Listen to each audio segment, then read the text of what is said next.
back to another edition of Inside the Ropes. I'm here with Kahmel Makled of New Way Training Center. Kahmel, last time we talked to you, you were training for the Golden Gloves, and now since then you've already obviously you went to nationals, had your pro debut up in Flint. How was that? How did that feel? It was incredible. It was like it was meant to be. I said that in an interview post fight too, but it was perfect.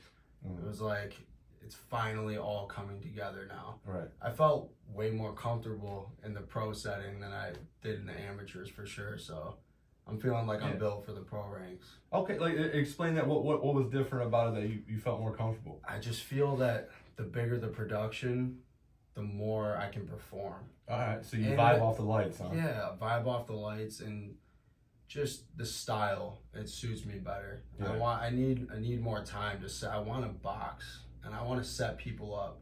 I like to fight. Don't get me wrong. Right, I'm not afraid to bang it out, and you saw that at the Golden Gloves. Absolutely. I'm not afraid to bang it out, but I want to figure people out. I want to make people pay for their mistakes, and I feel like in the amateurs, while it taught me a lot, obviously I wouldn't be where I'm at without the amateurs. It's more of a who can do more in 3 rounds, and that just doesn't fit my style. Right. You feel like we talked to Cody Brooks after his fight on Friday. He kind of seemed like he has more time to apply damage as far as like output. Exactly. Yeah, and it's way more satisfying when you're boxing with someone and you guys are both trying to figure each other out, but you get the upper edge. You see what's coming. That's way more satisfying than let's see who can duke it out for more punches in 3 rounds. Right. You know what I mean? Yeah, absolutely. You've been to big national tournaments and you fought on pretty big cards as an amateur, but the Door Financial Center is a pretty cool place, right? Yeah. A lot of people. What did it feel like to fight in front of that many people? I mean, I was at the beginning of the card, so there wasn't a ton of people in the arena just yet, but I know for sure that once those arenas get filled up in those cards, I'm going to be good. Yeah. I'm going to be comfortable. I already know I'm going to thrive under those environments. I just know it. Right. Well, right now you're kind of in limbo, like waiting for a fight date. What have you been doing to kind of keep in shape and stay ready? I mean, I take over the old school guys, man. I just listen to what they have to say, and the biggest thing that they would say is your biggest sin in boxing is inactivity, right? So for me, I'm just doing my best to maintain a decent shape, maintain a decent weight, because if I do get a call for a fight in 2 weeks, 3 weeks, right, or a week even, and it's something that I can't really deny because it's a great offer, I want to make sure I'm ready. Yeah, and we talked about it kind of off camera, right? With the Padley and Stevenson fight, and Bacola and Parker fight. You got to be ready at all times, whether you're starting out or challenging champions. And you guys heard, I'm sure most people saw it, what happened with Padley. I mean, shout out Turkey. That guy pretty much set Padley up for life now. He's good. Yeah. He got life-changing money. He got a house of his choice. And now people know who Padley is. And now he can train full time. Exactly. He doesn't have to be what was he, an electrician or something beforehand, right? And so noble. It doesn't get better than that. To hear a story like that, working a full-time job to support your family while you're professional boxing, hats off to that guy. And to go 9 rounds with a top-ranked lightweight like that. 4 days notice? 3 or 4 days Come notice. on, man. Yeah, doesn't get better than that. Right. Seriously. Right. Now, since you're not, you don't have a date, again, I've noticed, on your socials, you've been helping out with more classes around here. Yeah. How's that been? How's the amateurs doing? Oh, man. I love working with those kids. They're a bunch of savages, too, which makes it even better. And they're hungry to learn, and they want to learn. I never feel like I'm dealing with kids their age. I always feel like they're much older than they actually are because they're so humble and they're so willing to learn. They're willing to hear what I have to say, and they're like sponges, which is awesome. So anything that I try to teach them, they pick up like this. Right. And they're not afraid to ask questions either, which I love because I love talking boxing. So Yeah. I mean, every time I see you, we talk 15, 20 minutes about what's going on locally so I know you're deeply into the sport. What do you gain from training these kids, and does it help you at all in your career?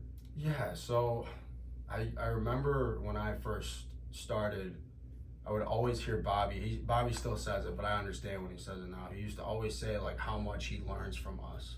And I couldn't get it. I'm like, you teach me everything that I know. How are you learning from me? And since working with those kids, that completely opened up my eyes to what he was saying. Right. When you watch these younger kids, their minds are so fresh on the sport, right? So they're trying new things, and they're young, so they're fearless, and they're not afraid to do new things. And when you're just watching them spar, you're watching them train, you pick up on things that they're doing that maybe I'm not doing, right? Right. Or you see simple mistakes in them that you might not realize that I'm doing myself. So I watch back videos and say, oh, I remember the younger kids doing that earlier today. Now I need to check it myself. Yeah. So I remember like when I was sparring, my trainer would make me spar kids because they throw like weird like punches at weird angles. For sure. And it's be like, you gotta be ready for everything, you know. So For you sure. always learn something from somebody, right? Always, no matter what level they're at. I remember one of my first amateur shows just watching the young kids, like the 8-year-olds. And I'm watching how savage they are. Like they're just not afraid to go and just throw punches as hard as they can. Now they're not really thinking much. I'm sure it's just straight emotion because they're 8 years old, but there's something to learn from that. Yeah. Like sometimes you just need to stand there and bang it out. Yeah. It's a fight.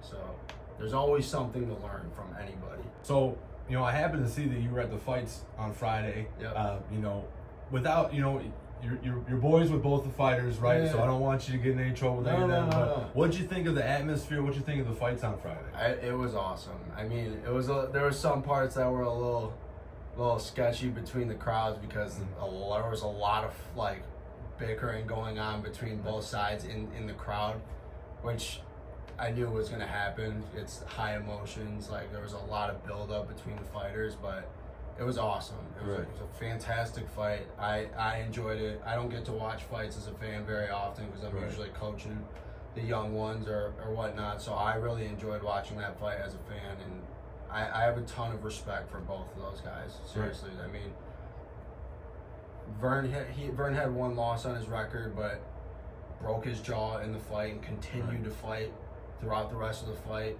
Super respectable. D Mills put his undefeated record on the line against a beast, and they both went in there and fought their asses off. So I got a ton of respect for both of them. Yeah, for the fight that we're talking about, Vernon Weber versus Derek Miller that just happened last Friday, there was also like a bunch of other good fights on that card, but that was definitely the main. Shout out my boy Lance Smith and Marcus Wilson and Cody Brooks. Yep, they all looked very to well, get the win. very good. Yeah. You know, is that a card that's something that you'd want to be a part of one day with that energy and the absolutely. I mean, there were so many Detroit natives and just Michigan natives that were fighting on the card, and they all had huge fan groups with them. So it was really cool to see. And it's also awesome just seeing these guys that like I started with in the amateurs. Yeah. And now we ran through the amateurs together, and now we're all running through the pros together. It's cool. It's an awesome thing to be a part of. Yeah, two of the guys on that card went to nationals with you last year. So Cody Brooks and Lance Smith. Yeah, very tight with all those guys. You know, it's good to see you guys kind of come from that amateur era to now you're beginning stage of your pro career. So that's been cool to watch. You know, before we sign off here, Kahmel, do you want to shout out your socials real quick so the fans can find you? So my Instagram and TikTok is my last name and my first name. So it's MAKLED KAHMEL. Makled Kahmel on Instagram and TikTok. All right. Thanks for your time, Kahmel. We'll get you back. He's got to go train these next young champs. So we'll see you on the next one. Thanks, man. I appreciate it.